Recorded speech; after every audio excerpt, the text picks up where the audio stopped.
folks, it's Jeff here. Just a quick reminder, if you're loving Disney Coast to Coast, there are a couple of easy ways that you can support the show. We'd love it if you could rate and review us on iTunes, or wherever you listen to the show. This is a simple way to help other Disney fans find us. Also, go ahead and share your favorite episodes on social media and be sure to tag us. You can find all of our social media information at DisneyCoastToCoast.com. And finally, I just want to say thank you to all of you who listen every week. Your support is very appreciated, and we love that you're enjoying our Disney geekiness. Now on with the show. Get ready for your weekly dose of pixie dust with Disney Coast to Coast.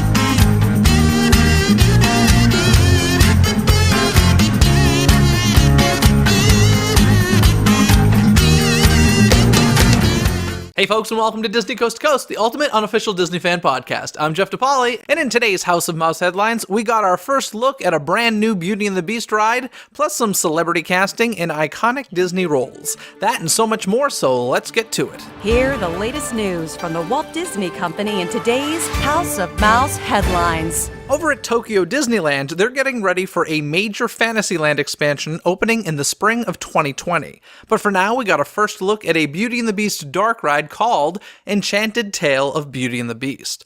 The dark ride will feature trackless ride vehicles designed to look like giant dinnerware with enough room for 10 guests.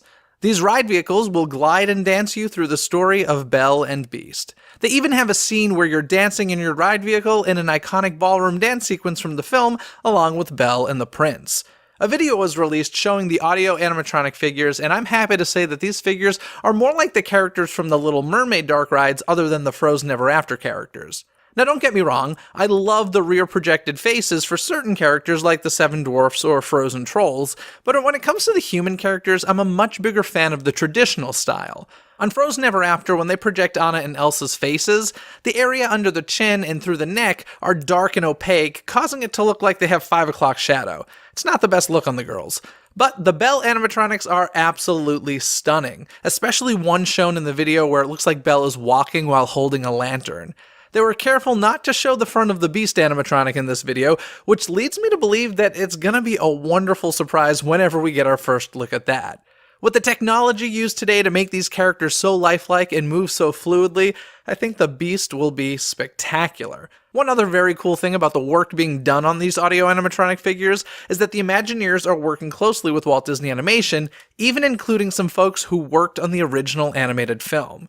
So if you're a fan of the Disney parks and dark rides, you must check out this video. I'll include a link in the episode description.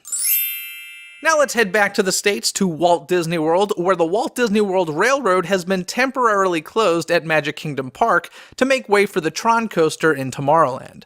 As part of the construction process, it was necessary to close the railroad, and in the future, the Tomorrowland Speedway will be affected as well. There is no known reopening date, but for now you can get an up-close and personal look at the Walt Disney World train as it is parked at the Main Street station for guests' enjoyment. The Tron roller coaster is scheduled to open for the park's 50th anniversary in 2021. Over at Disney Springs comes some good news for fans of Kingdom Hearts. If you're unfamiliar with Kingdom Hearts, it's an immersive video game series that merges a bunch of favorite Disney characters within a video game world. For example, you can have an encounter with Rapunzel, Jack Sparrow, and Elsa in this world, making it one big Disney universe. Just think of that scene in Ralph Breaks the Internet where all Disney properties live on one website. It's kind of like that, but in a video game that you control. From December 14th through January 31st, visitors to Disney Springs will be able to experience the newest game before its release.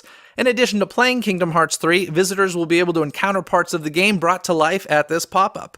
There will be life-size replicas from Kingdom Hearts 3, art inspired by the characters and video game world, and of course, you'll be able to pre-order the game and merchandise before it's released at the end of January. Now let's head over to the Disneyland Resort, where this past weekend they held the annual Candlelight Processional in Disneyland Park. This year's surprise narrator was none other than Chris Pratt. So, we got Star-Lord reading a story about a star and the Lord. Seems fitting. Inside the Opera House at Disneyland Park, you can now see an Art of Mary Poppins Returns exhibit for a limited time.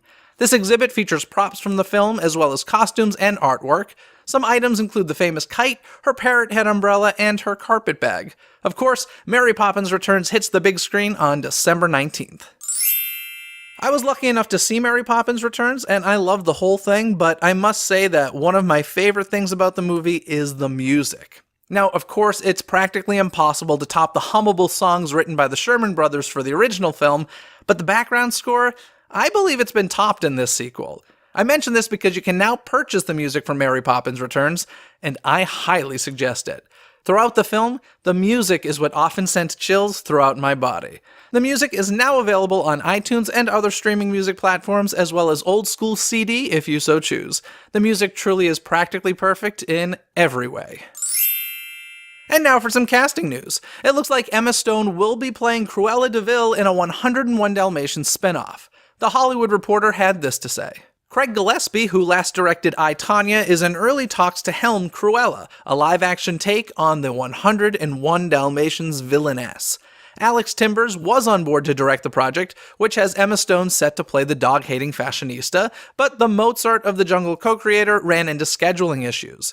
Timbers, who is also a theater director, has 2 major productions opening on Broadway next year, Moulin Rouge and Beetlejuice.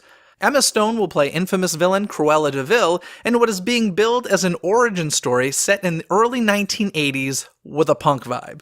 De Vil was first seen in the 1961 animated classic 101 Dalmatians, and Glenn Close played her in the 1996 live-action film produced by John Hughes, which featured the character as the head of a fashion house. For me personally, I always enjoy seeing how a, quote, wicked person becomes that way.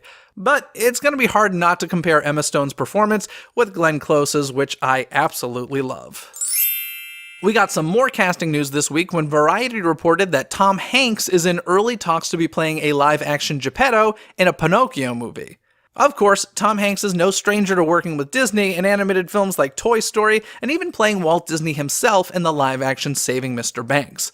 I can picture Tom Hanks as Geppetto, but it'll be hard not to compare Tom Hanks' Geppetto to Drew Carey's Wonderful World of Disney Geppetto. I'm kidding, of course. There's a throwback to the year 2000 for you.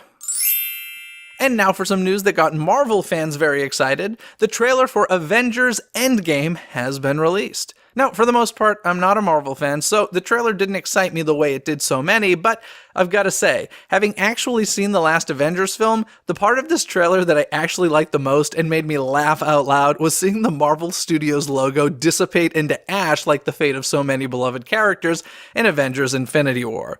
I'm not sure why, but I found that funny.